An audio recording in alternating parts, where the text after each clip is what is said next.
acaba sentindo que o trabalho ele fica vazio, né?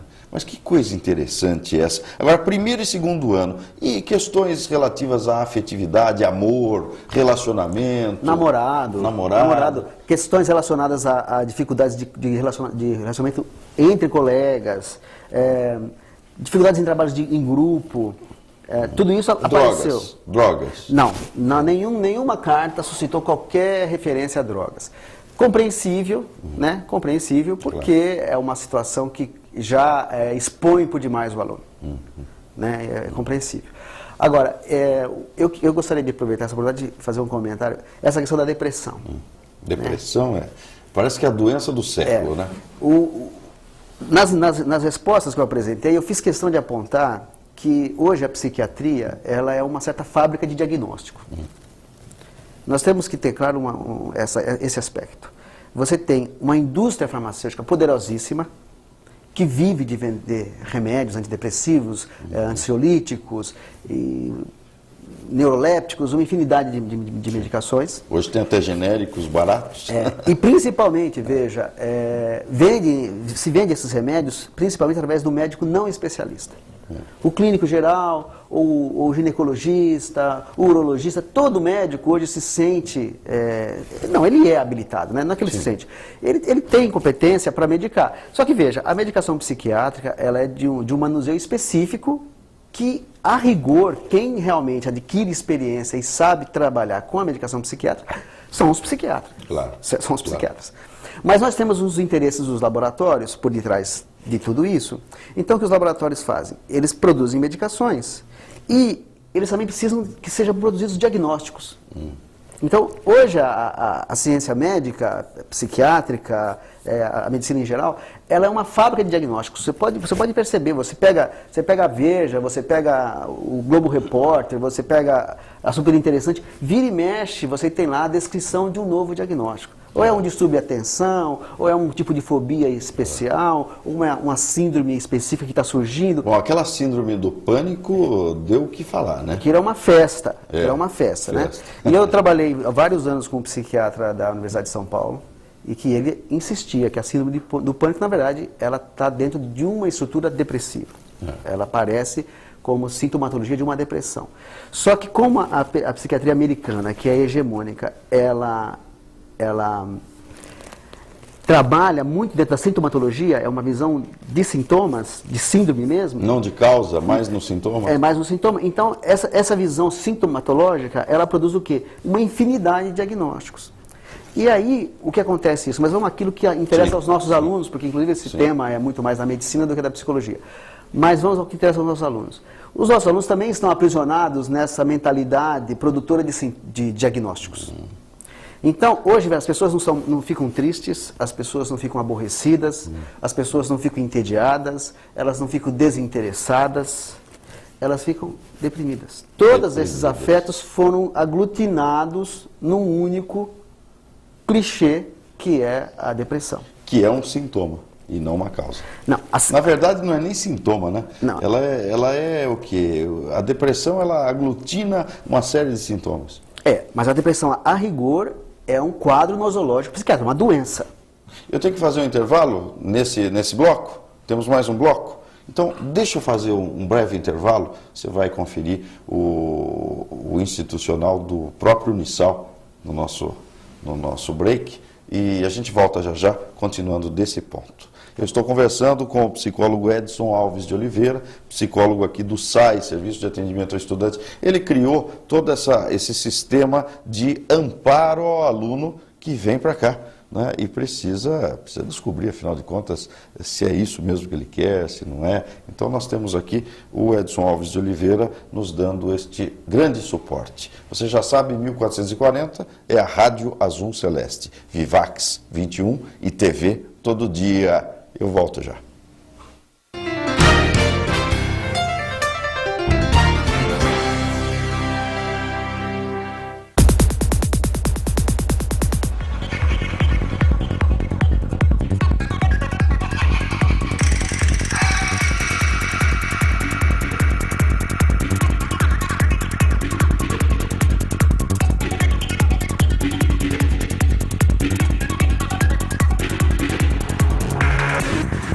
Centro Unisal, ensino de qualidade.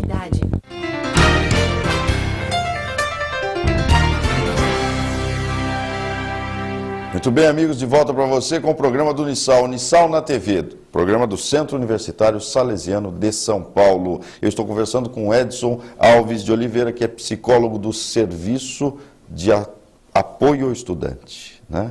O nosso SAE. Edson, nós falávamos sobre a depressão. Depressão é algo, então, que merece atenção especial por parte do psicólogo. A rigor, a depressão é um tema da psiquiatria, né?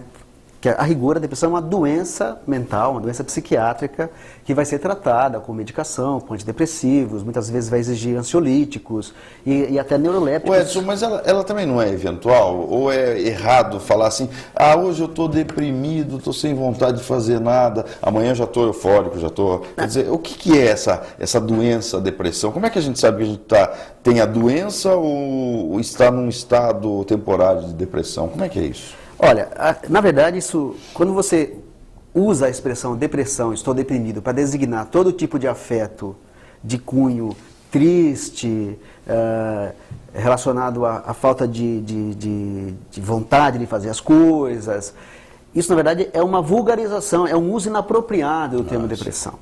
Mas comum esse uso inapropriado? É comum, é frequentíssimo. Inclusive, ele vem sendo estimulado pela própria mídia e por esse próprio investimento dos laboratórios com a questão dos diagnósticos. Porque quanto mais a pessoa se sentir tendo uma doença, mais ela se torna um consumidor de remédios. Então, infelizmente, nós estamos nessa armadilha. Nós somos convidados a nos reconhecermos como diagnósticos. E a depressão é o grande diagnóstico que nos foi colocado ao nosso alcance. Então, o que acontece? O nosso aluno, se ele tem um momento de tristeza, ele se pensa deprimido. Se ele tem um momento de desânimo, ele se pensa deprimido. Se ele tem um momento de apatia, de tédio, ele se pensa deprimido. Por quê? Porque esse é o termo que a mentalidade prevalente hoje usa para sintetizar todos esses acontecimentos afetivos. Mas veja, essas vivências afetivas, elas não são a depressão. Elas são estados afetivos próprios do ser humano. Entendi.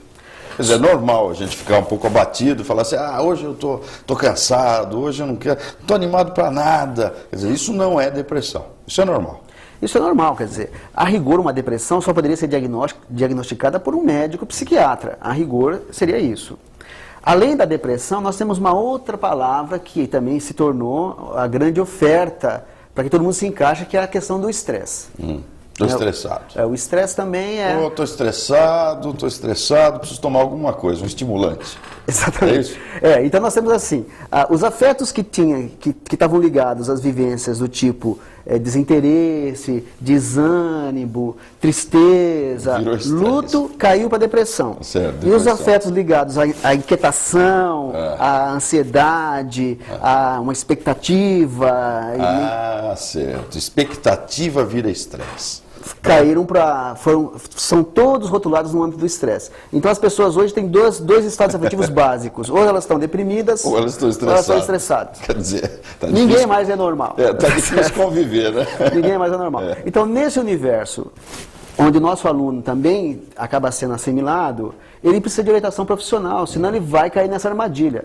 Então, nosso trabalho, primeiro é isso, é apontar para ele que muito daquilo que ele nomeia, identifica como depressão ou como estresse, é simplesmente reações que a vida moderna provoca.